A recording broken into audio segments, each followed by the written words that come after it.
આજે આપણે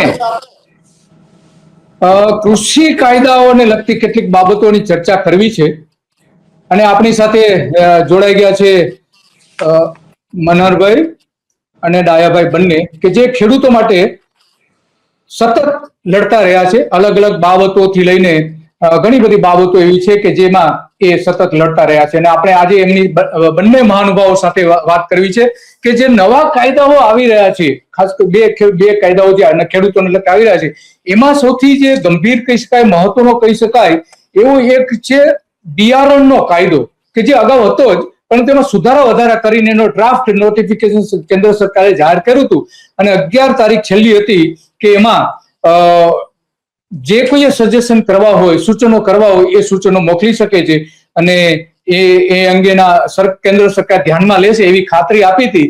તો આ કાયદો શું છે અને એમાં શું શું જોગવાઈઓ આવેલી છે એ આપણે ખાસ આપણે બંને મહાનુભાવો પાસેથી જાણીશું. અને જાણવું એટલા માટે જરૂર છે કે ખેડૂતોને મોટાભાગે આની જાણ બહુ નથી, કારણ કે નવું બીજ બિલ જે આવ્યું છે 2025 એ આમ તો મૂળ તો 1966માં બનેલું અને એમાં કેટલાક સુધારા નિયંત્રકને કરીને 1983માં પણ એમાં નવા આદેશો કરવામાં આવ્યા હતા. તો આ નવા જે સુધારાઓ માંગવામાં આવ્યા હતા એની મુદત તો પૂરી થઈ ગઈ છે. આમ તો ખરેખર કેન્દ્ર સરકારે ખેડૂતોમાં જાગૃતિ લાવીને એના સૂચનો મંગાવવા જોઈતા હતા, પરંતુ એ મંગાવ્યા નથી અને એટલા માટે આપણે આ બજારમાં જે ઉપલબ્ધ બિયારણોને વાવેતરને લગતી કેટલીક જે જોગવાઈઓ છે એ જોગવાઈઓ શું છે આપણે એની સાથે ચર્ચા કરીશું. તો પેલા આપણે ડાયાભાઈ પાસે જાણીશું કે ડાયાભાઈ, તમે આ કાયદાનો અભ્યાસ પણ કરેલો છે અને એમાં ખેડૂતોને શું ફાયદો થઈ શકે એમ છે અને ખેડૂતોને શું નુકસાન થઈ શકે એમ છે એ તમારી પાસેથી જાણવાની કોશિશ કરીશું. પછી મનોહરભાઈ પાસે પણ આપણે જઈશું. દિલીપભાઈ, દેશમાં ખેતી છે એ બહુ મોટી રોજગારી આપનારું ક્ષેત્ર છે અને આ ખેતીના રોજગારીના ક્ષેત્ર ઉપરનો એક પ્રકારનો હુમલો કહી શકાય, એવો હુમલો આ સરકારે આ બિલથી કરવા માંગે છે. બિયારણ બિલ છે એ બિયારણ બિલ છે 1966માં જે બિલની જોગવાઈઓ હતી એ તમામ જોગવાઈઓને રદ કરી અને એમને સ્થાને નવું બિલ લાવવા માંગે છે. સરકાર પોતે દાવાઓ કરે કે અમે 1500 જેટલા જૂના કાયદાઓ તોડી નાખ્યા છે અને એની સ્થાને નવા કાયદાઓ લાવ્યા છે, પરંતુ સરકાર જે કઈ કાયદાઓ લાવે છે એ ઉદારીકરણ અને ખાનગીકરણના ભાગરૂપ લાવે છે. અને સરકાર આ જે બિયારણનો કાયદો છે એ તો ખેડૂતોના, જેને કહેવાય ને કે નાભી ઉપર પ્રહાર કર્યો કહી શકાય, કે ખેતી ને જે રીતે બરબાદ થવાની છે આ જે કાયદો છે એ કાયદાથી. કારણ કે કંપનીઓ આવે અને કંપનીઓ બિયારણ બનાવે, કંપનીઓ બિયારણ વેચે, આ તમામ પ્રકારની જે છૂટછાટો આ બિલથી મળશે અને એ છૂટછાટોને કારણે ખેડૂતોને જે મુશ્કેલીઓ થવાની છે એ તો સમય બતાવશે. પરંતુ અમે જે ખેડૂત સંગઠનો તરીકે જાણ્યું છે અને ખેડૂત સંગઠનોએ આ અંગેની જે જાગૃતતા દેખાડી છે, ત્યારે તમને દિલીપભાઈ કહું કે સરકારે જે મુસદ્દો તૈયાર કર્યો છે એ મુસદ્દો જયારે લોકોની સમક્ષ એને રજૂ કર્યો છે અને એને 11 ડિસેમ્બરના રોજ એ મુસદ્દા સુધીના વાંધા સૂચનો મગાવ્યા છે. ખેડૂત સંગઠનોએ વાંધા સૂચનો આપ્યા છે, પરંતુ એ વાંધા સૂચનોનો કેટલો અમલ કરે એ તો આપણે આ સરકારને બહુ સારી રીતે ઓળખી શકીએ છીએ. કેવા ખાતર પ્રક્રિયાઓ કરે, પરંતુ એની કોઈ અમલવારી આ સરકાર ન કરે. તેને કારણે બિયારણનું જે વિધેયક છે એ જે કાયદો બનશે અને કાયદાને કારણે બિયારણની અંદર મલ્ટીનેશનલ જે કંપનીઓ છે એ મલ્ટીનેશનલ કંપનીઓ આ ક્ષેત્રની અંદર દાખલ થાય અને બિયારણો પોતે ઉત્પાદન કરે. હવે ખાસ કરીને બિયારણોને કહું તો જે નવા જીએમ બિયારણો નીકળ્યા છે એ જીએમ બિયારણો છે એ જે જીએમબી પ્રકારના બિયારણો છે એમાં 2-3 પ્રકાર ખાસ કરીને એવા છે કે જે એની અંદર સરકાર જો તકેદારી ન રાખે, ધ્યાન ન રાખે તો ખેડૂતોના આખી ફસલો બરબાદ થાય અને કંપનીઓની ઉપર કોઈ પણ પ્રકારની જવાબદારીઓ ફિક્સ પણ ન થાય. આ પ્રકારનું આ બિયારણ બજારમાં આવશે.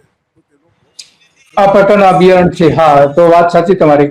તો મનહરભાઈ, આમાં તમારી પાસેથી એ જાણવું છે કે આ કેન્દ્ર સરકાર જે લાવી રહી છે અને એમાં જે કંઈ ફેરફારો થઈ રહ્યા છે એ ફેરફારોને આપણે સમજીએ અને જોઈએ તો તમારી દ્રષ્ટિએ શું એમાં મહત્વનું છે કે જે ખેડૂતોને ફાયદો કરી શકે અને અને અને ખેડૂતોને શું નુકસાન કરી શકે? આપની દ્રષ્ટિએ શું છે એમાં? કારણ કે તમે ખેડૂતોના મુદ્દાઓ ખાસ કરીને બિયારણ માટે તમે સતત લડતા રહ્યા છો. બિયારણના જે ઇસ્યુ હોય છે એમાં વારંવાર તમે કેન્દ્ર સરકારથી લઈને રાજ્ય સરકારને પત્રો લખતા રહ્યા છો. લોક જાગૃતિ માટે પણ સોશિયલ મીડિયામાં પણ તમે વારંવાર એક પોસ્ટ પણ મૂકી રહ્યા છો.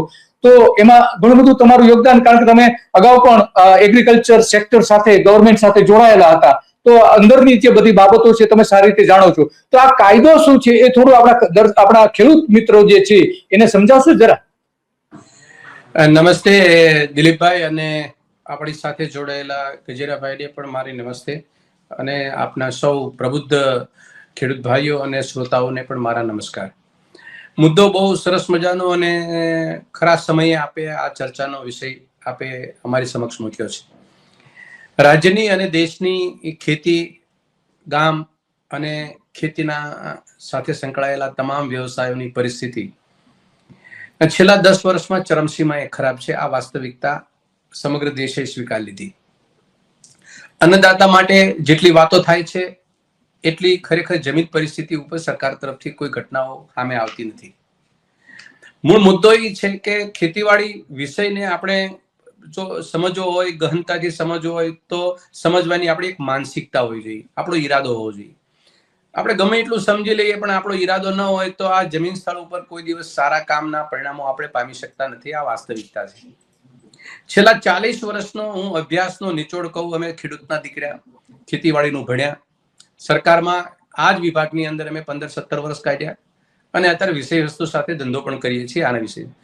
ઉપરાંત જાહેર જીવનના એક વ્યક્તિ તરીકે કહેવાનું મન થાય આ સરવાળો કરીને કે આ સરકાર એ 8 થી 9 એગ્રીકલ્ચર મિનિસ્ટર કે 10 આપ્યા. આ મંત્રીઓ આવ્યા પછી એમાં અમે અપેક્ષાઓ દર વખતે અમે કંઈક ને કંઈક મૂકીએ કે ભાઈ આની અંદર આપણે કંઈક એવા સઘન ફેરફારો કરીએ. મુદ્દો અત્યારે બિયારણનો છે. બિયારણ એટલે ખેડૂતોને ઉત્પાદન ક્ષમતાની સૌથી મજબૂત સ્ત્રોત જો કોઈ હોય તો એ બિયારણ છે. બિયારણ 3 પ્રકારના હોય. એક સંશોધન બિયારણ, એક હાઇબ્રિડ બિયારણ, અને હમણાં ભાઈએ વાત કરી એમ જીએમ ટેકનોલોજી, જીનેટિકલ મોડિફાઈડ ટેકનોલોજીનું બિયારણ. જીએમ ટેકનોલોજીની બિયારણની પરિસ્થિતિ આપણે 2002-3 ની અંદર આપણે આ દેશમાં આવી. એ પહેલા આપણને જીએમ ટેકનોલોજી વિશે આપણે કઈ કરી, WTO ના નિયમ પ્રમાણે આપણે એમાં સાઇન કરી, એટલે એ બિયારણ આ દેશમાં આવ્યું. અને કપાસના સ્વરૂપે જીએમ ટેકનોલોજી આવી. એ વહીવટી પ્રક્રિયાનો એક ભાગ બતાવું કે આ સરકારમાં, કેન્દ્ર સરકારમાં વાજપેયીની સરકાર હતી ત્યારે 3 પ્રકારની મિનિસ્ટ્રી નીચે એક સંસ્થા બની.